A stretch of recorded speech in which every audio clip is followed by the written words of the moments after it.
oleh sesuatu, udah dibalik dinding sudah nggak kelihatan lagi, ya.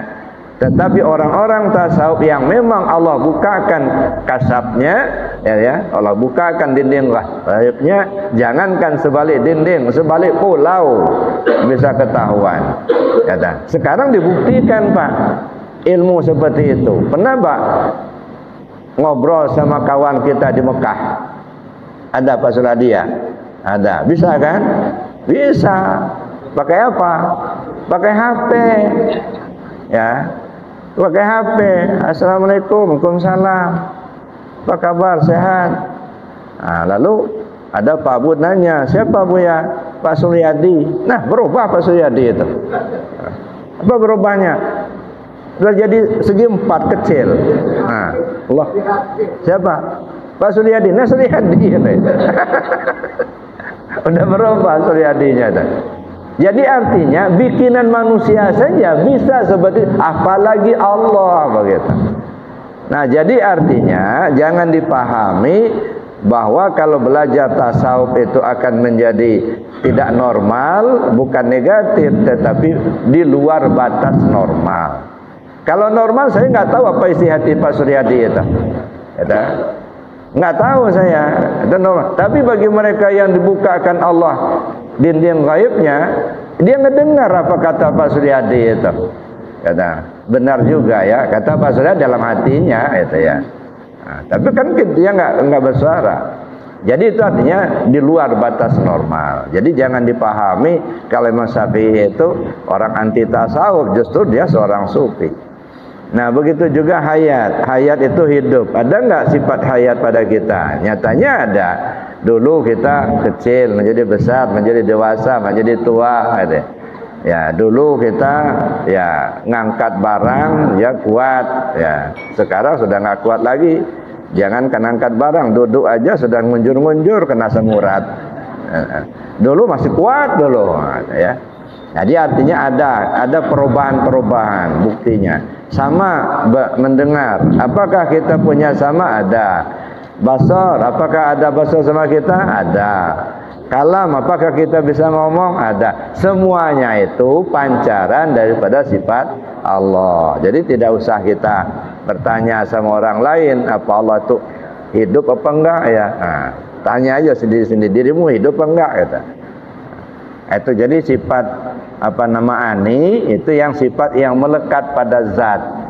Kalau sifat salbiyah tadi dia khabariyah, dia tidak ada pada zat, tetapi dia mengkhabarkan saja bahwa Allah itu qidam, artinya mustahil dia terdahulu gitu ya. Kayak ini meja ini baru ini. Ya, mana bentuk baru itu nggak ada, hanya kabar saja gitu ya. Makanya yang barunya kelihatan ada meja, tapi barunya nggak kelihatan, nggak berbentuk. Itu makanya sifat salbiyah. Yang terakhir sifat ma'nawiyah. Nah, kalau sifat ma'nawiyah itu sifat yang tersembunyi di dalam. Yang keluar sifat ma'ani, kodrat. Nah, kelihatan betul bisa ngangkat barang. Nah, kan kodrat kelihatan. Tapi kalau ma'nawiyah enggak. Dia tersembunyi di dalam. Qadirun, membuat adanya kodrat, ya. Muridun, membuat adanya iradat. Alimun, membuat adanya ilmu. Jadi dia nyawanya sifat ma'ani. Ya, jadi sifat ma'nawiyah itu dapat dikatakan nyawanya sifat ma'ani. Ada kodrat karena ada qadirun. Ada sama karena ada sami'un. Ada basor karena ada basirun. Nah, yang di luar ini bisa saja Allah cabut seketika. Basor sudah nggak ada, ya, nggak lihat, buta. Ada. Apakah basirunnya diambil juga? Nyatanya enggak. Ya, kadang-kadang dia tidak melihat, dalam artian basornya diambil oleh Allah. Tapi basirunnya ada. Contoh begini. Nggak usah jadi orang buta lah, nanti nggak bisa ngelihat pula nanti. Coba kita butakan sementara aja, pejamin mata, bisa ngelihat nggak? Nggak bisa, dia nggak kelihatan. Kenapa? Karena mata terpejam. Tapi coba lihat rumahnya, bisa kelihatannya? Bisa. Nah itu yang namanya basirun. Maka baik-baiklah sama si basirun itu.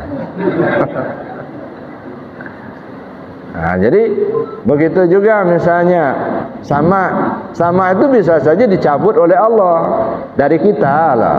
Tapi kalau Allah kan tetap baqa sifatnya, terus menerus dia bersifat sama. Tapi kalau kita, ada orang yang masih muda sudah nggak mendengar lagi, sudah nggak terang lagi, gitu ya. Nah, jadi samanya, apakah sami'unnya juga dicabut? Nyatanya tidak, masih ada. Contohnya begini. Kalau saya katakan satu, kedengaran oleh Bapak Ibu nggak? Kedengaran, ya dah. Nah sekarang saya diam, sama-sama diam. Coba seolah-olah mendengar saya ngomong satu tadi, bisa nggak? Bisa. Namanya bahasa kitanya terngiang-niang. Nah, si Anu itu sudah nggak ada, tapi terngiang-niang, dia ngomongnya begini dulu. Nah terngiang-niangnya itu yang mendengar tapi bukan dengan telinganya. Nah, itu yang namanya sami'un. Maka di mana ada sama, di situ ada sami'un. Di mana ada basar, di situ ada basirun. Nah, begitu juga kalam. Kalam artinya bicara. Yang membuat kita bicara si mutakallimun. Nah, makanya saya katakan mulut itu nggak bisa ngomong. Ini, ya secara hakikat ini nggak bisa ngomong. Ini speaker. Nah, kayak itu tuh, nah speaker tuh. Orang yang nggak paham, speaker itulah yang ngomong. Padahal itu hanya penyampai suara. Jadi mulut kita ini sebenarnya penyampai suara. Yang ngomong bukan mulut. Kalau mulut kita bisa ngomong, mestinya mayat masih bisa ngomong. Kenapa? Mulutnya masih ada. Tapi kenyataannya mulut mayat sudah nggak bisa ngomong lagi. Itu membuktikan sebenarnya yang ngomong bukan mulutnya, ruhnya itu. Kata, ruh itu hidup dengan hayatnya Allah. Kalau dia nggak hidup nggak bisa ngomong dia. Nah kalau begitu yang menggerakkan orang bisa berbuat itu hanya Allah. Ini sifat ma'ani. Nah sekarang kita lihat ya, sifat ma'nawiyah tadi adalah sifat yang tersembunyi. Jadi ada 4 Bapak Ibu ya. Ada sifat nafsiyah. Berapa sifat nafsiyah? 1 wujud, artinya ada, gitu ya. Yang kedua sifat salbiyah, yang ketiga sifat ma'ani, yang keempat sifat ma'nawiyah. Nah coba kita lihat ini apa hubungannya dengan diri kita ya. Sifat yang pertama sifat wujud. Sifat wujud itu dia terhimpun di dalam kalimah la, pada kalimah la ilaha illallah. Jadi sifat wujud terhimpun pada kalimah la. Satu. Lalu kemudian sifat salbiyah. Sifat salbiyah itu terhimpun dalam kalimah ilaha. Ya.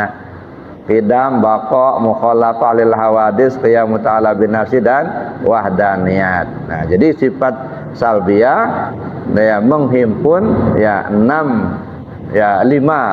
sifat ini. Atau terhimpun ya dia di dalam kalimat ilaha.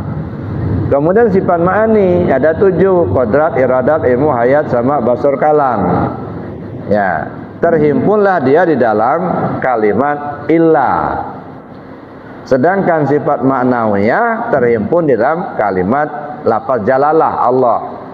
Nah, jadi makanya sifat 20 itu sebenarnya menggambarkan kalimah la ilaha illallah. Satu.